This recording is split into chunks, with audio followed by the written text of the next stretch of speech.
Good morning, student. I have already started chapter 9, Water.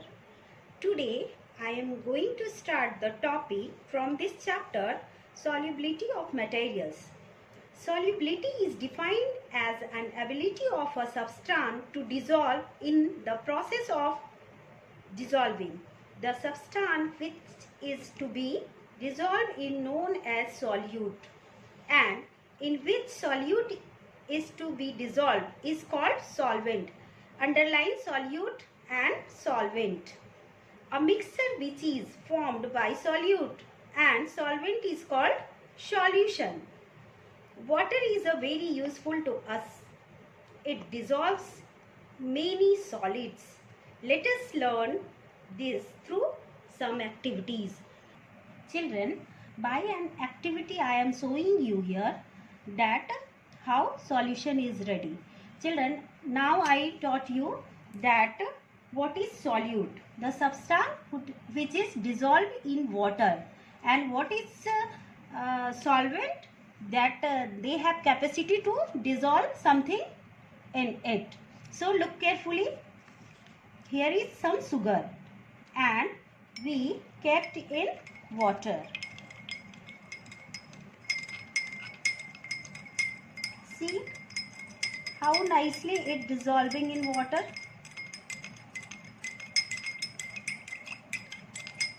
And after some times you will see one solution is ready. That is solution. So look carefully. It is solute, water is solvent, and that ready solution is solution. So children, another activity for solubility I am showing you, taking some salt and water. Look carefully. When I put some salt in water and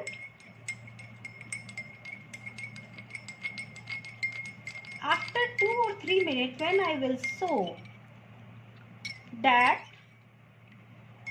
all the salt dissolve nicely in water.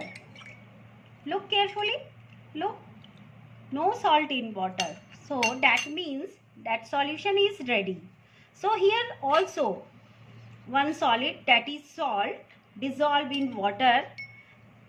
It means salt is solute, water is solvent, and that ready solution is solution.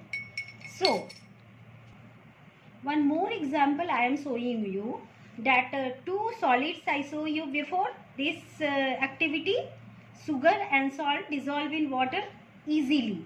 But when we put 1 spoon of sand and see after 1 or 2 minutes it's shrinking on water, it not dissolve in water. So it proved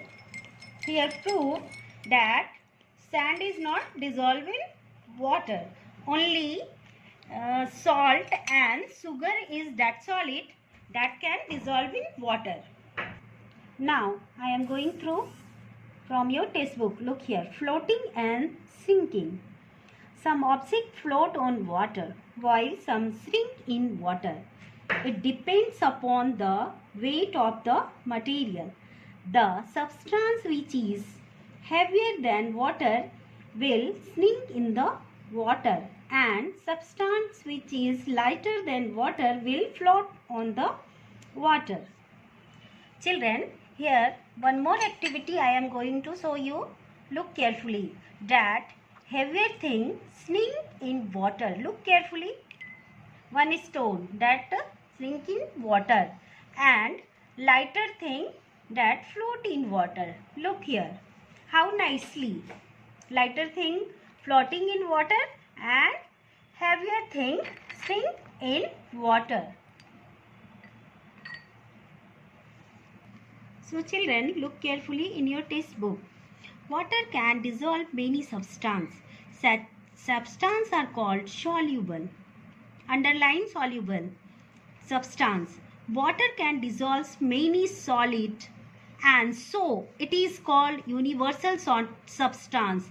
Underline this line. It is very important line, that water is universal solvent. Topic is water as a resource.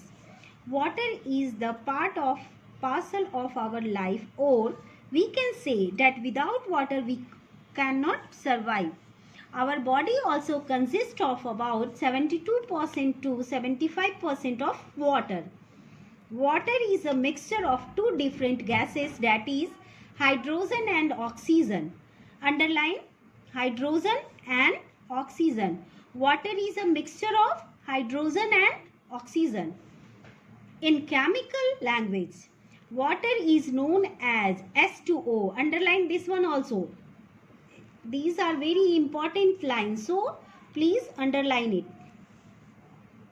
Hydrogen means in water two molecules of hydrogen and one oxygen. About 75% of surface of the earth is covered with water. That is three-fourth surface, which includes all water bodies, out of which seawater is not potable as it contains lots of salt. Underline this line also. Seawater have lots of salt. River, lake, pond, streams and some sources of surface water. Well water and spring water are sources of underground water.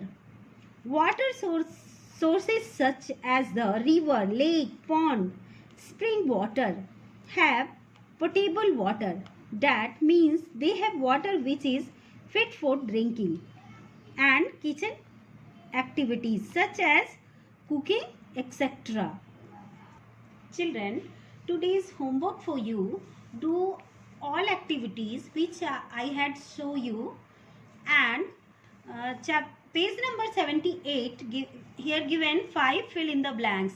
You will do in your book. Thank you.